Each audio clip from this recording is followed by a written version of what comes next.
Programme ایمان کا بانی۔ پولوس رسول اپنے ایمان کا اظہار اس طرح کرتے ہیں کہ میں مسیح کے ساتھ مصلوب ہوا ہوں، اور اب میں زندہ نہ رہا بلکہ مسیح مجھ میں زندہ ہے، اور میں جو اب جسم میں زندگی گزارتا ہوں تو خدا کے بیٹے پر ایمان لانے سے گزارتا ہوں۔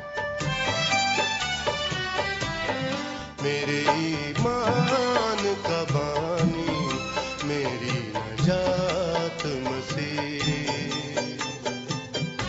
پروگرام ایمان کا بانی میں ہماری طرف سے آپ کو نیک تمنائیں اور سلام قبول ہو۔ ہمیں امید ہے کہ آپ ٹھیک ہیں اور خدا آپ کو بہت طریقوں سے برکت دے رہا ہے۔ کہیے ندیم صاحب، آپ کیسے ہیں؟ جی بہت شکریہ شاہین، خداوند کے فضل سے میں بالکل ٹھیک ہوں۔ یہ تو بہت اچھی بات ہے۔ تو پھر چلیے پروگرام کا باقاعدہ آغاز دعا سے کرتے ہیں۔ جی ہاں، آئیے ہم دعا کریں۔ ہمارے آسمانی باپ، آج ہم اپنے ہر ایک سامع کے لیے دعا کرتے ہیں۔ ہم جانتے ہیں کہ ان میں سے کچھ بیمار ہیں، کچھ خوف زدہ ہیں، کچھ بھوکے اور کچھ مصیبت زدہ ہیں۔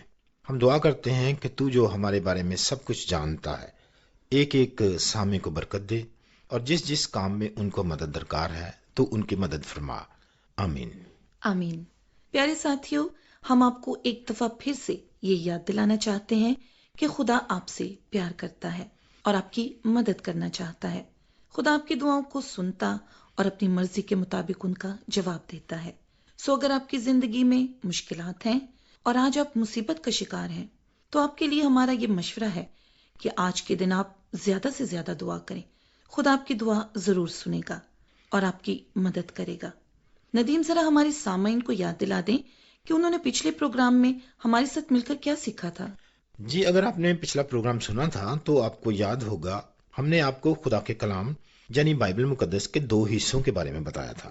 پہلا حصہ جسے عہد عتیق کہا جاتا ہے، دنیا کی تخلیق سے لے کر دنیا میں یسوع مسیح کے آنے کے وقت تک کا بیان کرتا ہے، اور ہم نے یہ بھی بتایا تھا کہ بائبل مقدس کا دوسرا حصہ جو عہد جدید کہلاتا ہے، مسیح کے دنیا میں آنے سے لے کے دنیا کے خاتمے تک کے وقت کا احاطہ کیا گیا ہے۔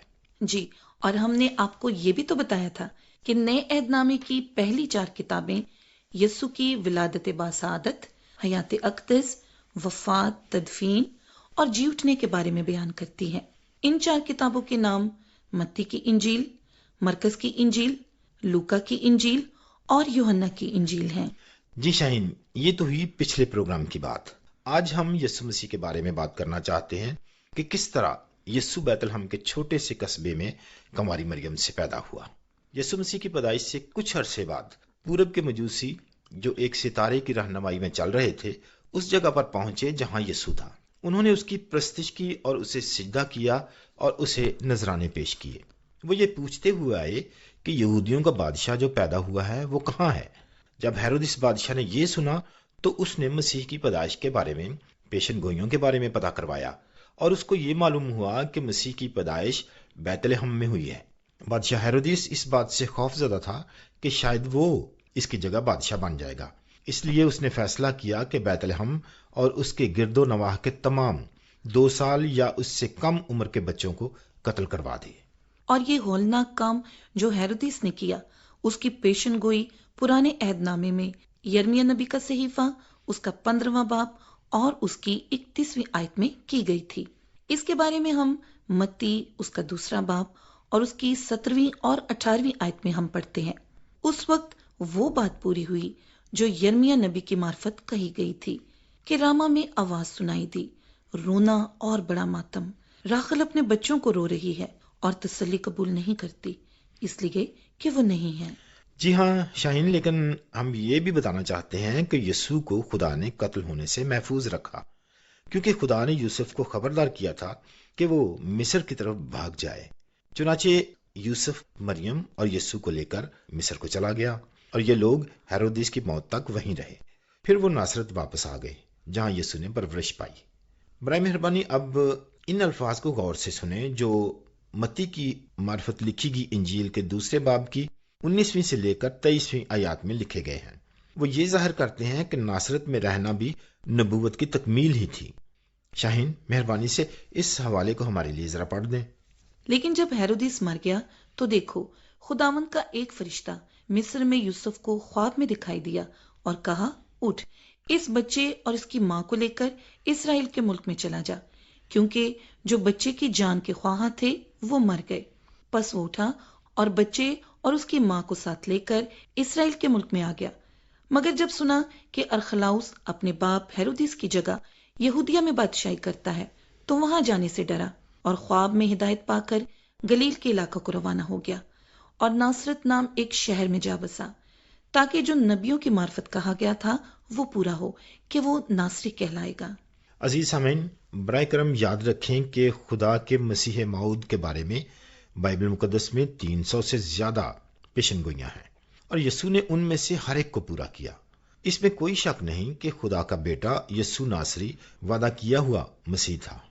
بیت لحم اور اس کے آس پاس کے تمام چھوٹے لڑکوں کو قتل کرنے میں بادشاہ ہیرودیس کی کاروائی یقیناً شیطان کی کاروائی تھی، تاکہ خدا کے نجات دہندہ کو دنیا میں بیچنے کے منصوبے کو ناکام بنا دے۔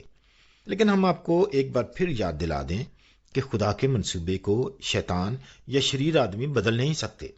ہم کبھی نہ بھولیں کہ خدا قادر مطلق ہے، سب کچھ جاننے والا اور اپنے ارادے کی تکمیل کرنے کی قابلیت رکھتا ہے۔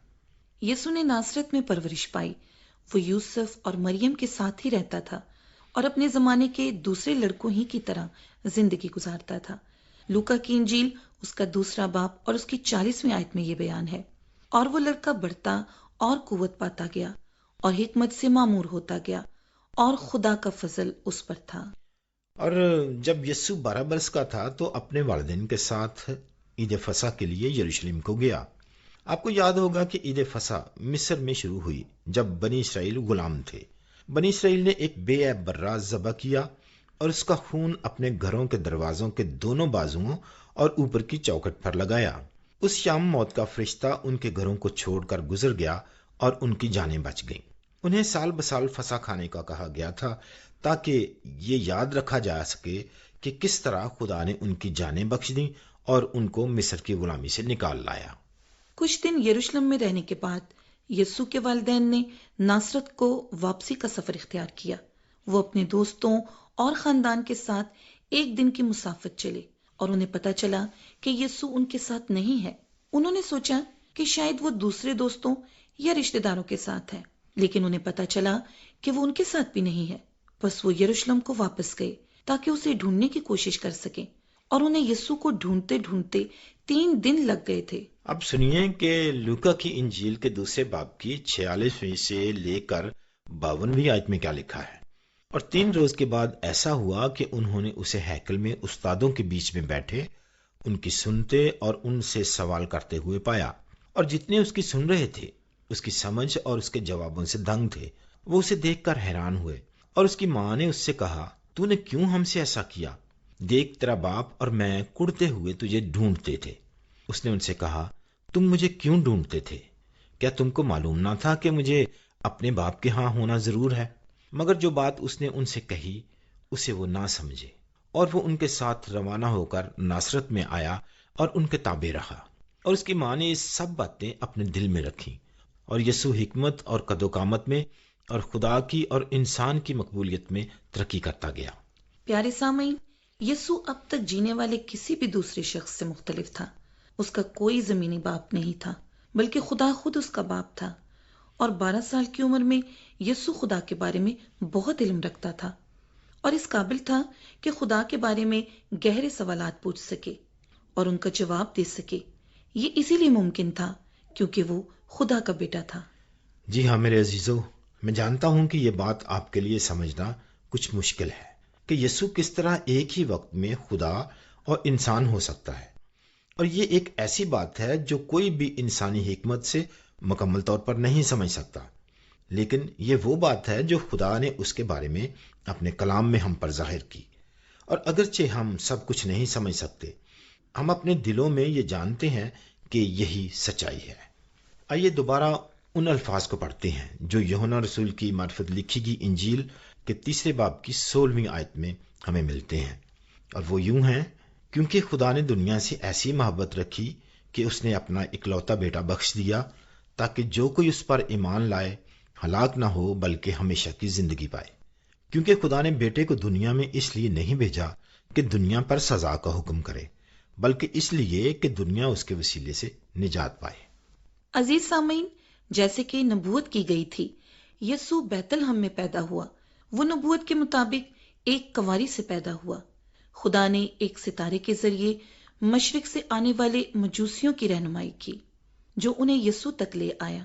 خدا نے اپنے فرشتوں کو بھیجا کہ ان چرواہوں کو جو رات میں اپنے جانوروں کی حفاظت کر رہے تھے بتائیں کہ نجات دہندہ یسوع المسیح پیدا ہوا ہے۔ یسوع کا دنیا میں آنا کوئی پوشیدہ بات نہیں تھی، اس کا وعدہ کئی سالوں سے کیا گیا تھا۔ یہ خدا کے منصوبے کے عین مطابق ہوا۔ مجھے امید ہے کہ آپ ہمارے پروگرامز کو سنتے رہیں گے، جہاں ہم آپ کو یسوع خدا کے بیٹے کے بارے میں مزید باتیں بتائیں گے۔ مجھے امید ہے کہ آپ باقاعدگی سے سنیں گے اور اپنے دوستوں کو بھی سننے کی دعوت دیں گے۔ آئیے ہم سب مل کر ایک زبور سنتے ہیں۔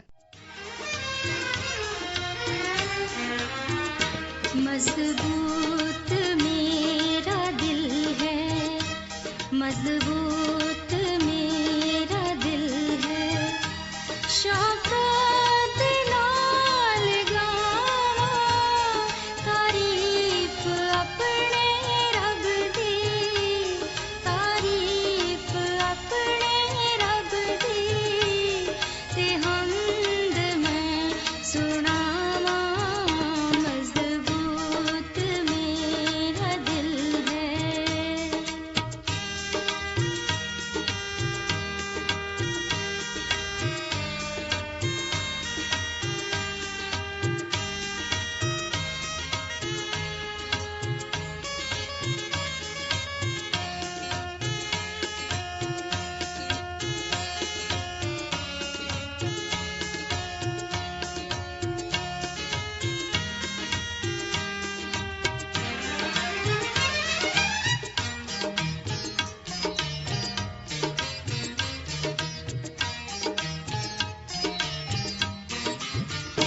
بربت بین جاگے میں جاگاں گا سویرے،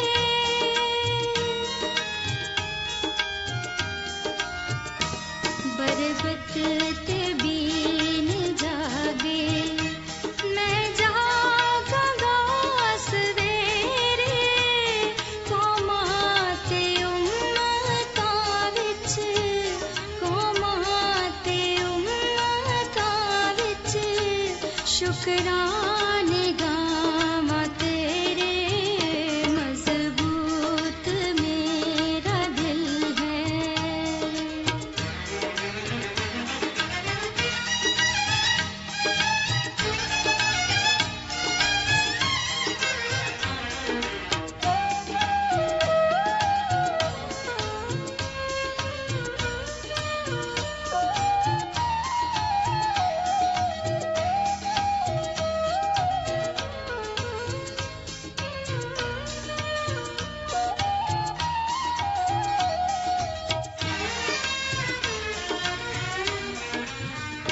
بڑی تیری ہے رحمت۔ ابھی آپ ایک اچھا سا زبور سن رہے تھے۔